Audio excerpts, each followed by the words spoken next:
Ο Ροβεσπιέρος, είπαμε, έδρασε ως δικηγόρος στο Παρίσι πριν εμπλακεί στην πολιτική και στην Επανάσταση.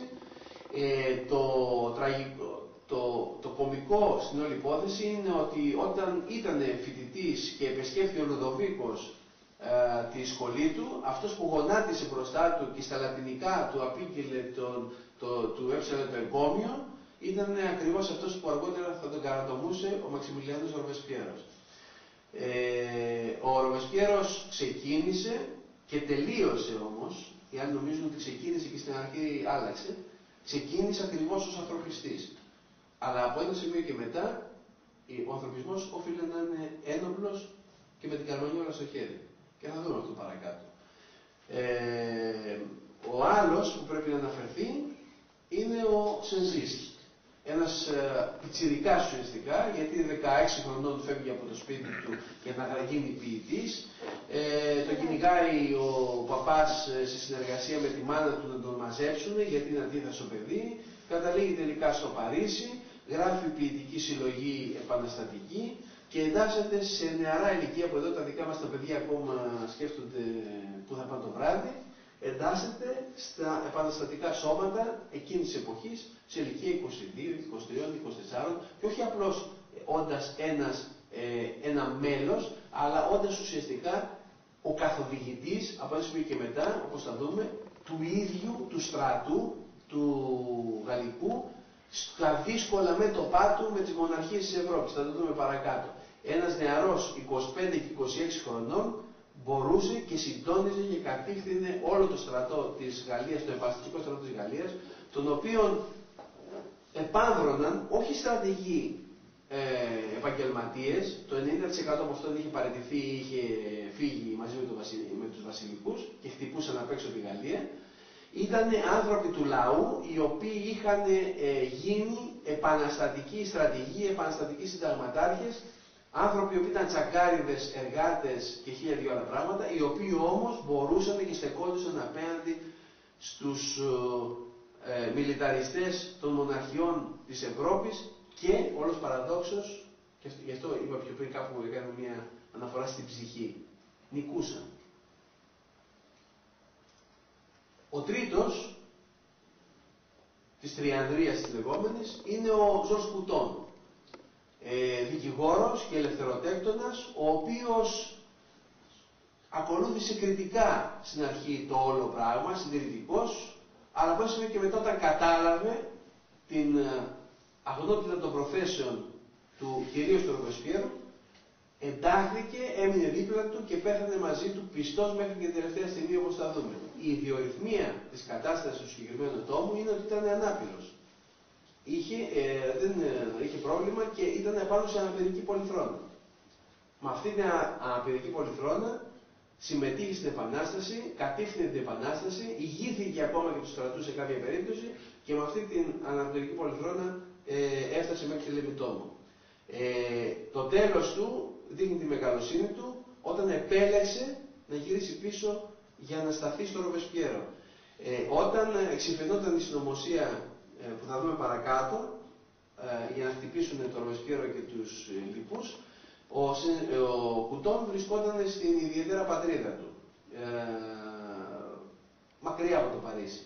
Και τότε τα παράτησε όλα και γύρισε πίσω δηλώνοντας ότι επιστρέφω στο Παρίσι για να νικήσω με τον Ροβεσπιέρο και την ελευθερία, ταυτόσημα το θεωρούσε, ή να πεθάνω μαζί τους.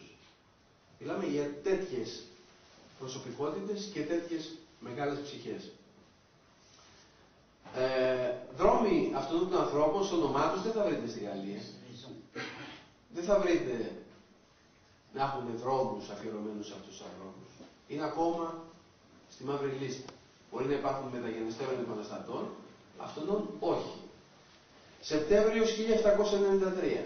Οι Ιταλοί πρίγκιπες και ο βασιλιάς της Σαρδινίας, αγανακτισμένοι από την απώλεια της Νίκαιας και της Σαβοίας, είπαμε γιατί προέλαβε ο στρατός των επαναστατών, οι Γερμανοί πρίγκιπες, αγανακτισμένοι αυτοί από την απώλεια της αριστερής όχθης του Ρήνου, ο Ρώσος Τσάρος, άσπονος εχθρός κάθε δημοκρατικής και αντιθεοκρατικής ιδέας, το βρετανικό στέμα, θορυβημένο από την προσάρτηση των εκβολών του Σκάλδη, συνεννοούνται με τους Αυστριακούς, τους Πρόσους, τους Ολλανδούς και τους Ισπανούς κατά των ανατρεπτικών και άθεων Γάλλων.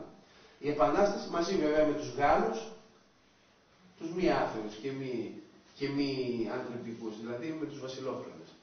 Η Επανάσταση είναι τώρα αναγκασμένη να πολεμήσει ολομόναχη ενάντια σε ολόκληρη την Ευρώπη και ταυτόχρονα να κρατήσει με φοβερή απώλεια ενέργειας τα προσαρτημένα εδάφη του Βελγίου, της Ρινανίας, της Σαβοίας, όπου η πλειοψηφία του πληθυσμού βλέπει με δυσπιστία τις συνεχείς ιδρύσεις γιακοβίνικων λεσχών και τον επίμονο και επίπονο αγώνα των επαναστατών κατά του χριστιανισμού.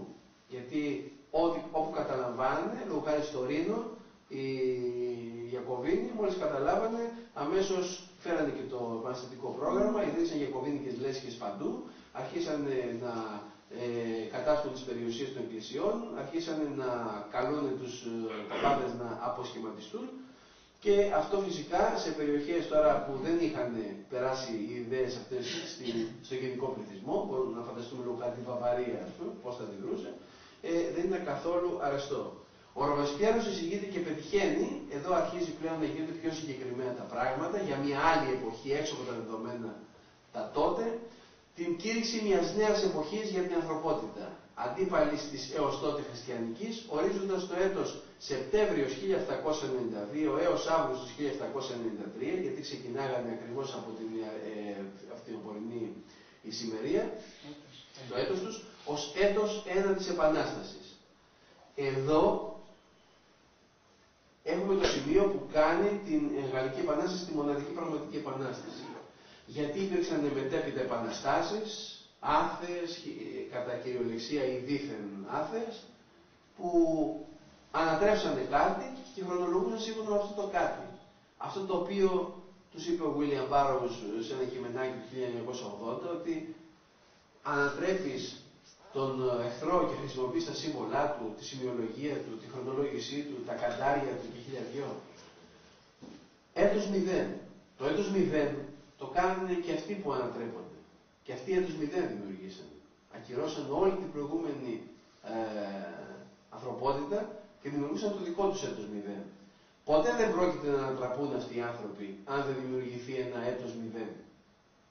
Το έτος 0, αυτοί που εφήβραν το 0, γιατί εμείς δεν είχαμε 0 στην Ελλάδα, ο χριστιανικός κόσμος, αυτοί που εφήβραν το 0, οφείλουν να εισπράξουν 0 σε κάποια στιγμή για να γυρίσει μια σελίδα πραγματική η ανθρωπότητα. Εδώ το ίδιο σε μια έχρωμη απεικόνηση από έναν πίνακα. 9 Οκτωβρίου 1793. Βλέπουμε μια γελιογραφία της εποχής, με τους παπάδες να είναι σε λίγο δύσκολη θέση. Ήδη εκείνη την εποχή ο λεγόμενος Ζορντάνο αποκεφαλιστής είχε χρεωθεί ο ίδιος προσωπικά 600 κεφάλια κληρικών από τις προηγούμενες χρονιές, 1791-1792, ώστε ήδη κάποιοι είχαν καταλάβει ότι τα πράγματα είχαν αλλάξει. Έχοντας ηγηθεί ο ίδιος παρά την κατάστασή του, αναφέραμε τον Κουτόν πιο πριν, 60.000 μαχητών που ο ίδιος είχε συγκεντρώσει ενάντια στις υπό τους αντεπαναστάτες Λιών, ο Ζόρς Κουτόν καταλαμβάνει την πόλη στις 9 Οκτωβρίου, αλλά παρά το ότι η Εθνοσυνέλευση είχε ψηφίσει για την καταστροφή της πόλεως, δεν εφαρμόζει τις οδηγίες και επιδεικνύει επίοικια κατά τη τιμωρία των αντεπαναστατών, που ωστόσο δεν θα γλιτώσουν, καθώς στις 3 Νοεμβρίου ο Κουτόν θα αντικατασταθεί από τον Ζαν Μαρί Ντερμπουά, ο οποίος θα διατάξει αυστηρή τιμωρία των ενόχων. 9 Οκτωβρίου 1792 που λέμε, είναι ήδη αυτή η χρονολογία, η ημερομηνία, ενταγμένη μέσα σε αυτό που ονομάζει η σύγχρονη προπαγάνδα, η σύγχρονη ιστορία ως εποχή της τρομοκρατίας. Δηλαδή είναι η εννεάμινη τρομοκρατία της Τριανδρίας των Τεράτων. Σεπτέμβριος έως, θα δούμε μετά, έως τον μήνα Θερμιδόρο που έγινε η ανατροπή τους. 10 Οκτωβρίου 1793, ο Σενζίστ υποβάλλει την αναφορά του για την επαναστατική κυβέρνηση στην Εθνοσυνέλευση. Για το πώς δηλαδή πρέπει να είναι συγκροτημένη μια κυβέρνηση για να διαχειριστεί μια επανάσταση. Τέλη Οκτωβρίου αρχίζει συστηματικό κυνηγητό των χιλιάδων θεοκρατών και κατασχέσεις των περιουσιών των εκκλησιών. Εκεί δεν πρωτοστατούν οι Ιακωβίνοι, πρωτοστατεί ο λαός.